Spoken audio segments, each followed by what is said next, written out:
Jumat ya. Ini mendekati akhir bulan pasti semangat kembali meningkat ya kan? Betul? Tanggal berapa? Bentar lagi lah. Dan senang sekali hari ini ada Daniel di pojok sana menemani kita hari ini di acara Rubik The Secret. Oke, kita ke pojokan dulu yuk pemanasan untuk membahas berita-berita yang hot baik datang dari dunia nyata maupun dari dunia maya. Oke, berita hotnya yang kita highlight hari ini sudah lama kita pantau sih sebenarnya gitu ya.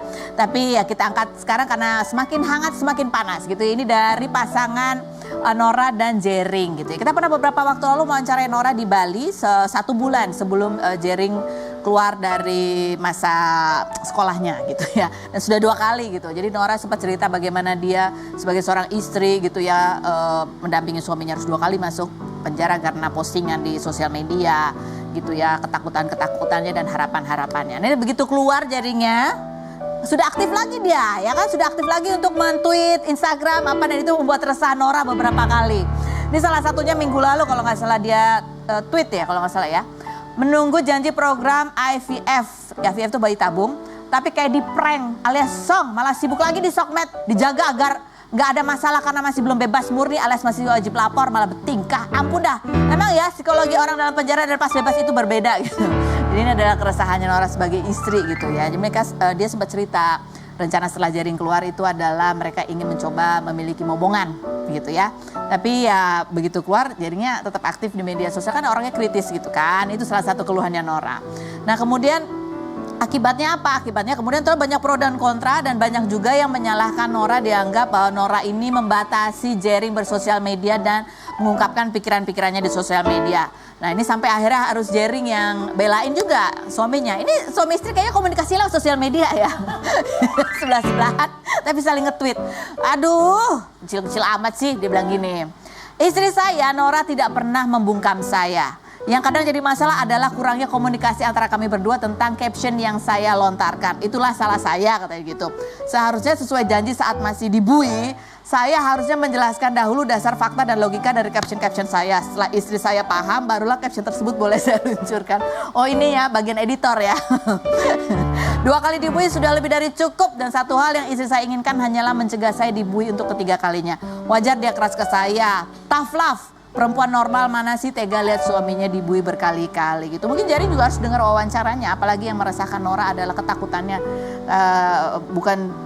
Dia tinggal di rumah, suaminya di penjara. Buat seorang perempuan itu harus sendiri berjuang. Itu juga kan hal yang berat gitu ya. Tapi Jering juga gak jelasin loh. Jering punya rencana juga gak sih untuk bayi tabung? Ya kayak mereka berdua harus komunikasi ya. Jangan lewat sosial media gitu. Coba kita lihat beberapa komentar netizen yang seringkali membuat Nora itu kesal juga gitu ya. Gini, Mbak Nora, Anda saya rasa udah keterlaluan deh. Masalah rumah tangga diumbar di sosial media. Masalahmu dengan suami ya masalahmu di rumah. Gak usah diupload di sosial media. Janganlah dari netizen yang berprasangka negatif. Anggap aja angin lalu. Orang Mbak Nora mau besar pasti badai menerjang dan terjal. Jadi simpan aja masalahmu. Kalau mau diomongin, omongin dengan orang kepercayaan Anda. Please, please.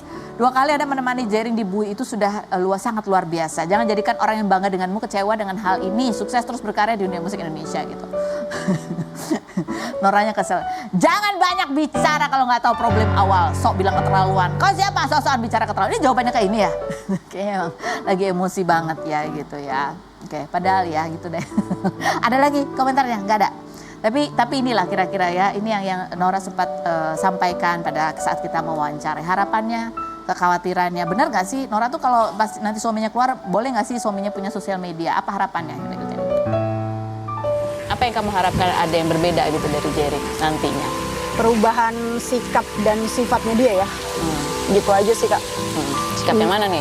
Sikap yang panasan, terus kayak di sosmed terlalu kontroversi gitu. Kan kadang-kadang ada tuh netizen yang bilang, tolong dong Jering itu jangan dikasih sosial media.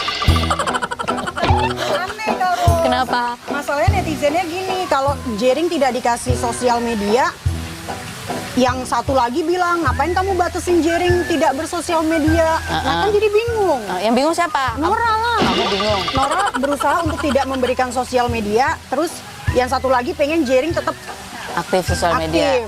Jering sendiri maunya gimana? Nggak tahu.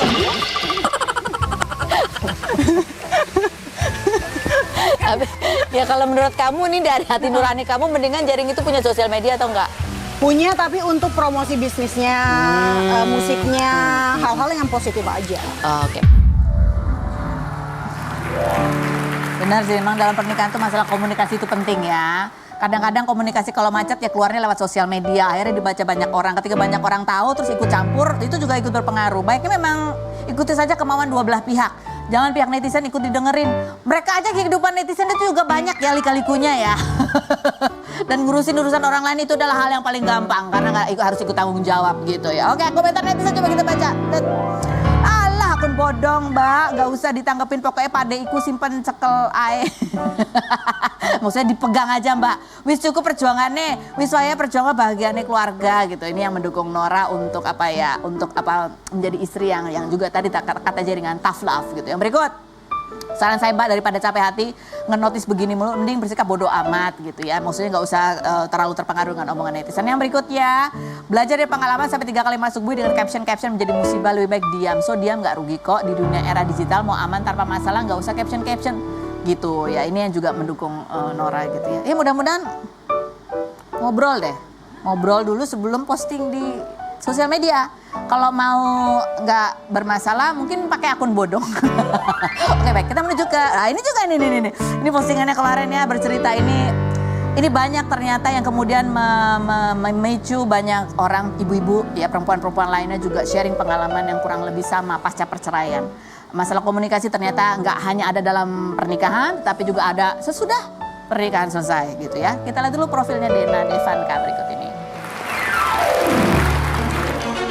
Dena Devanka, perempuan kelahiran 1984 ini pernah menikah dengan Jonathan Frizzy atau Ijong selama 9 tahun dan dikaruniai 3 anak, namun menggugat cerai pada Juni 2021 karena isu orang ketiga dan KDRT. Perempuan yang mengaku statusnya masih digantung karena Ijong mengajukan kasasi lantaran keberatan soal tunjangan ini menyebut Ijong seperti bujangan bucin karena terlihat santai dan tidak segera menyelesaikan permasalahannya. Dena yang dipilih sebagai duta anti pelakor ini kemarin curhat dipanggil ke sekolah lantaran terjadi masalah dengan anaknya, namun Ijong tidak hadir hingga Dena menyebutnya lebih peduli dengan anak orang lain. Bagaimana tanggapan Dena Devanka terhadap Ijong yang duduk bersebelahan dengan Ririn Dwi Ariyanti dalam acara awards? Dan benarkah ia kerap menyindir Ijong karena belum move on? Saksikan kisah selengkapnya hanya di Rumpi No Secret. Baik, kita sudah bersama dengan Dena Devanka di sini. Nah, di sini ya kursi. Ini belum pernah kan kamu di sini? Belum pernah ya. Di sini aku akan membacakan. Aku ingin mendengar apa yang terlintas cepat di benak kamu ketika kamu mendengar aku membacakan kalimat-kalimat durjana. Kalimat ini memang agak menyelekit gitu ya. Apa yang terlintas ketika kamu mendengar kalimat, Dena pasti belum move on deh, makanya dikit-dikit nyindir mantan. Enggak lah, udah move on. Kan aku bahagia sama anak-anak, kan nggak berarti aku harus punya pacar baru dan ditunjukin di publik. Oke. Apa yang terlintas cepat di benak kamu ketika mendengar kalimat, tukang nyenggol, giliran disenggol balik ngamuk. Ya coba aja senggol, tapi kan apa yang aku bilang itu kan kenyataan gitu loh. Apa yang terlintas cepat di benak kamu ketika mendengar kalimat, makin rajin diet dan perawatan tuh biar banyak dideketin cowok dan dijuluki hot mom. Oh iya dong, perawatan kan wajib. Nggak segala status itu harus perawatan. Apa yang terlintas cepat di benak kamu ketika mendengar kalimat, Dena dikit-dikit posting caper banget sih. Enggak lah, itu terlepas karena kan pengaruh mental anak-anak juga gitu. Mungkin aku juga itu cara aku untuk mengungkapkan kekesalan di dalam hati. Apa yang terlintas cepat di benak kamu ketika mendengar kalimat, pasti cemburu lihat mantan udah move on. Ya udah go public maksudnya. Oke, Dena, silakan Dena bersama.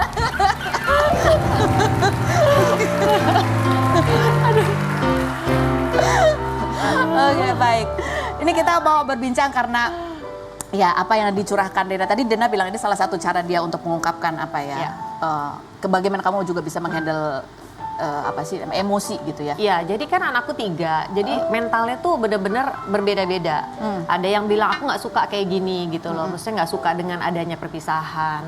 Tapi ada juga sih yang paling kecil ya, sometimes dia kalau dia lagi kangen dengan kebersamaan orang tuanya suka nangis. Wah, aku itu emosinya tuh kadang-kadang suka nggak terbendung Kak Ros, karena aku sedih juga kan. Udah Dedek nggak apa-apa, udah it's okay. Tapi kalau kangen telepon gitu kan. Jadi kadang-kadang dia tuh kesel, kenapa nggak kayak dulu. Kalau dulu kan kita memang tidurnya selalu bertiga kan, dia di tengah, ada mamanya ada papanya gitu sih. itu yang membuat kamu susah mengontrol emosi. Benar, dan untuk pemicunya. urusan sekolah kan memang ya itu ya kita cuma punya satu nomornya handphonenya anak-anak yang untuk komunikasi gitu loh. Tapi dari situ aja kok kayaknya nggak lancar komunikasinya gitu.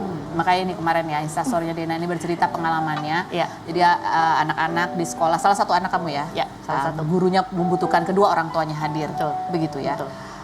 Tapi WhatsApp ke bapaknya jawabannya ya udah kamu datang aja cari aja solusinya gitu ya. Iya. Sebenarnya bapaknya ini tahu nggak sih masalah sebetulnya apa, dia tahu kah? Kenapa dipanggil gitu, dia tahu?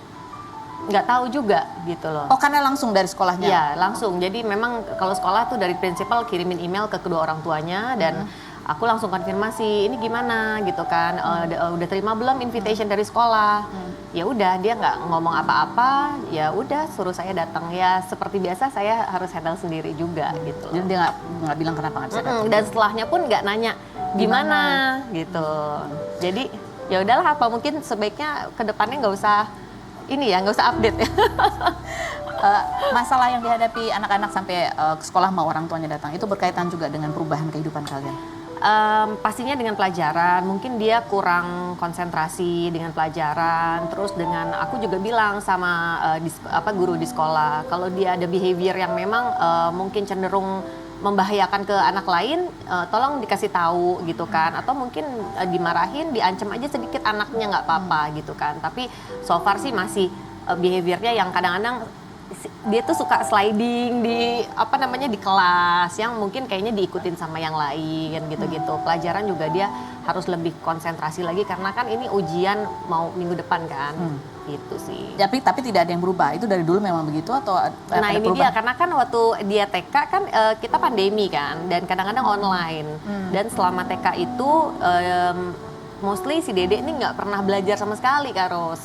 Jadi ini baru dia ke sekolah ketemu baru teman-teman. belajar, baru mengenal apapun lah gitu loh. Gitu. Karena dimanja banget kan. Ini yang kamu ceritakan tadi, masing-masing anak menghadapi perubahan orang tuanya itu dengan cara yang berbeda-beda gitu ya. Terus sampai kamu posting itu, apakah ini hanya satu yang memicu atau sebenarnya ada banyak kejadian sehingga itu buat sebenarnya kamu ada beberapa kejadian yang mungkin aku nggak harus share gitu kan ya. Tapi buat aku tuh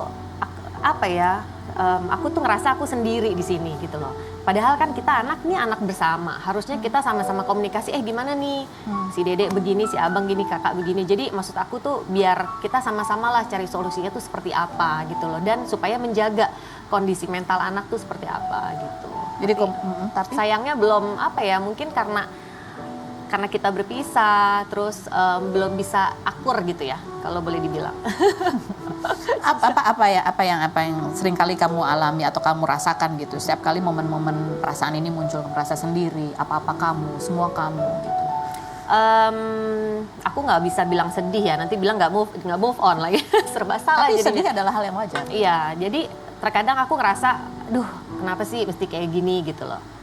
Harusnya buat aku sih aku ngerasa nggak apa-apa Kak Ros, tapi kalau sampai anak-anak, wah itu buat aku tuh langsung kesel. Harusnya kan seumur mereka nggak ngerasain hal seperti ini ya gitu. Harusnya mereka happy, harusnya mereka nggak kesel. Kenapa sih begini mah, kenapa sih begini gitu loh. Kayak gitu sih. Apa yang pernah mereka katakan salah satunya yang buat kamu tuh? Ya terkadang mungkin kan memang ada jatahnya papanya ya, setiap 2 minggu sekali setelah pulang dari sana tuh selalu ada laporan yang buat aku tuh kenapa sih bapaknya melakukan hal seperti itu di depan anaknya, yang seharusnya menurut aku tuh kurang wise lah gitu. Harusnya dia nggak boleh karena anak kan masih fragile ya. Dan mereka absorb anything gitu kan, kayak sponge. Jadi apapun yang dia lihat ya itu yang akan dia ceritakan lagi ke orang lain gitu loh. Pada saat mereka bercerita itu dalam keadaan apa? Sedih? Marah? Enggak Bingung? sih, lebih kayak spy gitu. Begini loh. Tapi kan aku takutnya dia cerita ke orang lain kan. Misalnya di sekolahnya, begini loh keadaan di rumah segala macam, takutnya sih gitu. Apa yang kamu khawatirkan? Makanya aku kadang-kadang tuh agak susah ya menutupi mengenai perpisahan kita gitu ya, mengenai begini loh Pak Mama begini Papa begini, itu agak susah Kak Ros, karena anak-anak begitu kita transparan banget, kayak melihat banget kan perubahannya, kita pindah rumah segala macam, sekarang mereka jadi tektok kesana kesini gitu. Jadi kadang-kadang aku ngasih taunya ya this is what happened gitu loh. But it's okay karena everything gonna be okay. Kita akan happy aja, itu aja sih terus. Siapa yang paling susah beradaptasi dengan perubahan ini? Ada? Di antara 3 yang cowok sih. Yang paling cowok. kecil? Yang paling besar. Yang paling besar? Yang paling besar dia lebih punya grudge ya, kayak ada rasa kesel. Ada kan anaknya kelihatan ceria. Padahal si Abang Sek paling ceria, tapi dia ternyata dia punya memendam gitu. Dia nggak suka banget dengan ini itu. Dia ngomong atau kamu melihat? Dia ngomong. Makanya kalau ya itu dia ya, kayak misalnya papanya video call with someone, dia laporan Kak Ros, dan dia bilang ke kesalahannya dia. Aku nanti menangis. Kasian banget anak aku. Nggak seharusnya sih dia, nggak seharusnya anak aku kayak gitu. Apakah kesalahannya? Mereka belum siap? Apa ya? Aku tuh nggak pernah ya gini. Aku berusaha untuk pada saat ada mereka pun aku nggak berani ngobrol sama teman terlalu lama. Udah dulu ya, ada anak-anak gitu di mobil atau apa, karena aku menjaga quality time sama mereka. Walaupun aku setiap hari sama mereka, tapi aku nggak mau mereka sampai siapa tuh mah ini itu gitu, karena anak-anakku tuh cenderung kepo ya gitu, siapa itu yang telepon ini itu gitu, mama mau pergi sama siapa, aku harus ceritain semuanya. Dan aku nggak mau mereka ngerasa ibunya mereka diambil sama orang lain, not yet gitu loh. Jadi kalau papanya lakukan hal yang mungkin buat dia fine, tapi sebenarnya buat anak-anakku nggak fine. Mereka kesel, kenapa papa gitu. Itu sih. Jadi menurut kamu sebaiknya di masa-masa baru terjadi perubahan. Harusnya orang tua juga memberikan waktu buat anak-anak untuk beradaptasi. Tidak secepat itu harus dihadapkan lagi pada perubahan baru. Gitu. Karena baiknya adalah orang tua hadir dulu seutuhnya. Ya pastinya, dan harusnya dia bisa menjaga kondisi hati anaknya ya. Jangan melakukan hal yang di luar yang anak-anak seharusnya nggak usah tahu lah. Maksudnya kehidupan, percintaan, apapun itu, lagi deket sama siapa, jangan dulu lah. Gitu loh. Karena mereka bilang ke bapaknya? No, mereka nggak berani bilang, takut banget. Jadi ke kamu?